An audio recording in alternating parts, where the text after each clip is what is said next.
బంజారా గిరిజన సమైక్య జాతీయ కమిటీ తరఫున ప్రత్యేకమైనటువంటి అభినందనలు తెలియజేసుకుంటూ ఈరోజు ముఖ్యంగా ఈ సమావేశానికి మెయిన్ ఉద్దేశం ఏంటంటే సేవాలాల్ మహారాజ్ సేవాగఢ్ స్థాపించి దాదాపుగా 25 సంవత్సరాలు కావస్తుంది.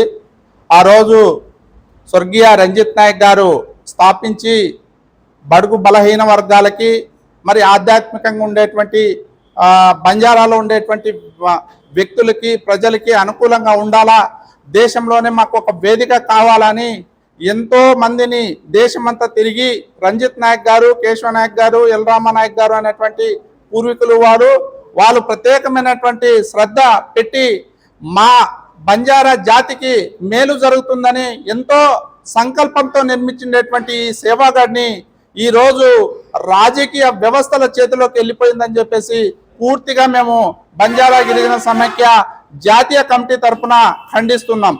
మరియు ఆ రోజు స్వర్గీయ మన రంజిత్ నాయక్ గారు చనిపోయిన తర్వాత వాళ్ళ సతీమణి బాధ్యత తీసుకొని 5 సంవత్సరాలు కొనసాగించింది.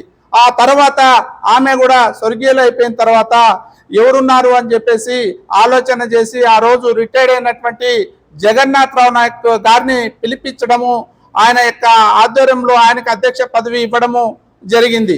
ఆ తర్వాత ఆయన చాలా శ్రమ తీసి ఎంతో కొంత దాన్ని డెవలప్ చేశారు, టెంపుల్ని నిర్మించారు. దానికి కావాల్సినటువంటి కొన్ని కార్యక్రమాలు అయితే ఆయన ద్వారా కొన్ని జరిగాయి. అయితే ఈరోజు వ్యవస్థని ఆయన వయసు కూడా శుతిమించిపోతుంది కాబట్టి ఆయన చుట్టూ రాజకీయ శక్తులు చేరుకొని ఈ యొక్క వ్యవస్థని నాశనం చేయడానికి ప్రయత్నం చేస్తున్నారు. అయితే మేము యొక్క వ్యక్తులుగా మేము దాన్ని చూస్తూ ఊరుకుండలేక ఈరోజు సేవాగఢ్ యాత్ర అని చెప్పేసి సేవాగఢ్ పేరు తీసుకొని ఢిల్లీలో రాజకీయం చేస్తున్నారని చెప్పేసి ఈ విషయాన్ని మేము పూర్తిగా ఖండిస్తున్నాం. దేశవ్యాప్తంగా అన్ని రాష్ట్రాల్లో తిరిగి ఇది ఈయన చేసినటువంటి కార్యక్రమము మంచిదా చెడుదా అని అన్ని రాష్ట్రాల్లో మేము మా టీము తిరిగి వాళ్ళ యొక్క అభిప్రాయాలను తీసుకున్నాము. అయితే కర్ణాటకలో పూర్తిగా ఆయన మీద ఆయన ఈ మన శ్రీ మహారాజ్ అనేటువంటి వ్యక్తి ఆధ్వర్యంలోనే ఈ యాత్ర కొనసాగుతుంది. ఆయన గురించి మాకు తెలిసి 4 నెలలు అవుతుంది. అంతకుముందు ఆయన ఎవరు అనేది కూడా మాకు తెలియనటువంటి పరిస్థితి. అయితే విధంగా కర్ణాటక రాష్ట్రం అంతటా ఆయనకి వ్యతిరేకిస్తున్నారు. ఎందుకు వ్యతిరేకిస్తున్నారు అనేటువంటి ఆయన ఏం చేశారు, ఏం చేస్తాడని చెప్పేసి ఆయనకు బాధ్యత ఇచ్చారని చెప్పేసి తర్వాత అది బాధ్యత సేవాగఢ్ పీఠాధిపతి ఇవ్వడమే కాకుండా మళ్ళీ సేవాగఢ్ నుంచి యాత్ర మొదలుపెట్టి ఢిల్లీలో రాజకీయం చేయడానికి ఒక వేదిక చేస్తున్నారని చెప్పేసి రాష్ట్రం అంతటా వ్యతిరేకిస్తున్నారు. తర్వాత అక్కడ లోకల్లోనే ఆయన సొంత రాష్ట్రంలోనే వ్యతిరేకిస్తున్నారా, మరి పక్క రాష్ట్రాల్లో కూడా వ్యతిరేకిస్తున్నారని చెప్పేసి మా టీం అంతటా ఒక 15 రోజుల నుంచి అన్ని రాష్ట్రాల్లో తిరిగి ఈ యొక్క విషయాన్ని క్షుణ్ణంగా పరిశీలించాం. అయితే ఆయన వ్యక్తి సొంత నిర్ణయాలు, సొంత లాభాల కోసము, సొంత ఆలోచన కోసము, ఆయన వ్యక్తిగత లాభం కోసమే పనిచేస్తున్నాడని చెప్పేసి అన్ని రాష్ట్రాల్లో చెప్తున్నారు. అయితే ఈ యాత్రని మేము పూర్తిగా ఖండిస్తున్నాం, వ్యతిరేకిస్తున్నాం. ఈ యాత్ర వల్ల బంజారాల ప్రజలకి ఏ రకమైనటువంటి న్యాయం జరగదని చెప్పేసి మేము భావిస్తున్నాం. మేమొక్కటే భావించడం కాదు, దేశంలో ఉండేటువంటి బంజారాలు అందరూ వ్యతిరేకిస్తున్నారు. అయితే మేము ఆయనకు తెలియపరిచేది ఒకటే, నువ్వు 4 నెలలైంది పీఠాధిపతి సేవాగఢ్ తీసుకొని, నువ్వు పీఠాధిపతి అంటే ఆధ్యాత్మికంగా అభివృద్ధి చేయడము, సేవాగఢ్ ట్రస్ట్ని డెవలప్ చేయడము, ఇక్కడ ఉండేటువంటి వ్యక్తిని బలపరచడము జరగాలి. కానీ ఈయన 4 నెలలు కాకనే ఈయన ఈ వేదిక తీసుకొని ఢిల్లీలో రాజకీయం చేస్తున్నాడు. కాబట్టి మేము పూర్తిగా దీన్ని ఖండిస్తూ మేము ఒక్కటే తెలియపరుచుకుంటున్నాం మీడియా మిత్రుల ద్వారా ప్రజలకి, ఆయన చేసేటువంటి కార్యక్రమము మంచిదంటే మద్దతు ఇవ్వండి, లేదా మేం చేస్తుండే పని మంచిదైతే మాకు మద్దతు ఇవ్వమని చెప్పేసి ప్రజలకి, దేశంలో ఉన్న ప్రజలకి కోరుకుంటూ ఈ మీడియా మిత్రుల ద్వారా ఈ విషయాన్ని ప్రజల్లోకి తీసుకుపోవాలని చెప్పేసి తెలియపరచు సెలవు తీసుకుంటున్నా.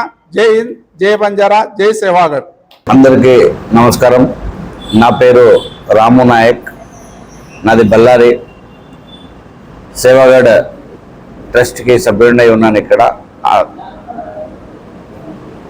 ఈరోజు ఏదైతే ఈ అనంతపూర్ జిల్లాలో ప్రెస్ మీట్ పెట్టుకున్నామో, అనంతపూర్ జిల్లా గుత్తి మండలం సేవాగఢ్ అనే చారిటబుల్ ట్రస్ట్లో ఈరోజు ఏదైతే భారత్ బంజారా ఏకతా సంకల్ప యాత్ర అనే ఒక యాత్రని ప్రారంభించారు. ఈ యాత్రకు ఈ యాత్ర ముఖ్యమైన వ్యక్తి శ్రీ మహారాజ్ అనే వ్యక్తి ఏదైతే ప్రారంభించారో ఆ వ్యక్తి సేవాగఢ్లో మన సేవాలాల్ మహారాజ్ని ఈరోజు అపమానించారని మేము చాలా స్పష్టంగా తెలియజేస్తున్నాము.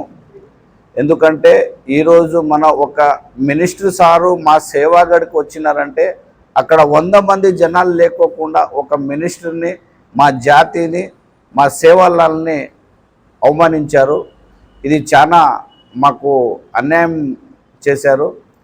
కాకపోతే వాళ్ళు ఒక సేవాగఢ్ ట్రస్ట్ ధర్మాధికారిగా నియమకైనటువంటి వ్యక్తి సేవాగఢ్ని డెవలప్ చేయాలి కానీ ఏదో రాజకీయ ఉద్దేశం పెట్టుకొని ఇక్కడి నుంచి ఢిల్లీ వరకు ఈ భారత్ సంకల్ప యాత్ర ఏదైతే తీసుకెళ్తున్నారో ఇది చాలా విరోధమైనది.